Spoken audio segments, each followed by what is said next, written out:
আসসালামু আলাইকুম।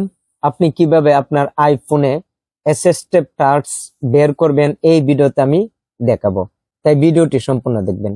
ওকে, আপনি আপনার আইফোনে হোম স্ক্রিনে অ্যাসিস্টিভ টাচ এই আইকনটি আনতে চাইলে আপনি সর্বপ্রথম সেটিংস অ্যাপে ক্লিক করবেন। ওকে, করার পরে একটু নিচে যাবেন, দেখুন এখানে জেনারেল দেওয়া আছে, এখানে আপনি ক্লিক করবেন। ওকে, করার পর অ্যাক্সেসিবিলিটি এখানে আপনি ক্লিক করবেন। করার পরে একটু নিচে যাবেন, দেখুন এখানে অ্যাসিস্টিভ টাচ, এখানে আপনি এই সেটিংসে ক্লিক করবেন।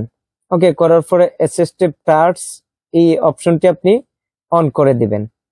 ওকে, অন করার পর আপনি কি করবেন, এখন হোম স্ক্রিনে আসবেন। আসার পরে দেখবেন এই আইকনটি আপনি এখানে অ্যাসিস্টিভ টাচ এই আইকনটি লোগোটি এখানে আপনি দেখতে পাবেন। এখানে ক্লিক করার পরে দেখুন আপনি কোনো অ্যাপের ভিতরে যখন আপনি যাবেন, ধরুন এই অ্যাপের সেটিংসে আসলাম, আসার পরে এখানে দিলে হোমে যেতে পারবো আমরা। আবার এখানে ক্লিক করলে দেখুন ডিভাইস দেওয়া আছে, এখানে ক্লিক করার পরে আপনি ইচ্ছা করলে আপনার স্ক্রিন অ্যাকাউন্ট লক করতে পারবেন, রুটেড স্ক্রিন করতে পারবেন, মিউট করতে পারবেন বা আনমিউট করতে পারবেন।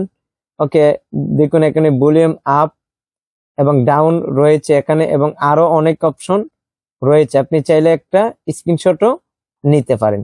ওকে, দেখুন আপনি চাইলে এটা দিয়ে আপনি সুবিধা অনুযায়ী ব্যাক করতে পারেন। কোনো অ্যাপের ভিতরে গেলে আপনি দেখা গেছে একটা অ্যাপের ভিতরে গেলেন, যার পরে এখন হোমে ক্লিক করলে কিন্তু আপনি ব্যাক করতে পারবেন।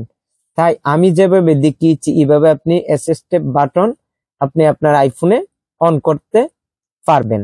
তাই এই ভিডিওটি কেমন লেগেছে কমেন্ট করে জানাবেন, আর এই চ্যানেলের নতুন দর্শকে দেখলে চ্যানেলটি সাবস্ক্রাইব করবেন, ভিডিওতে একটি লাইক দিবেন।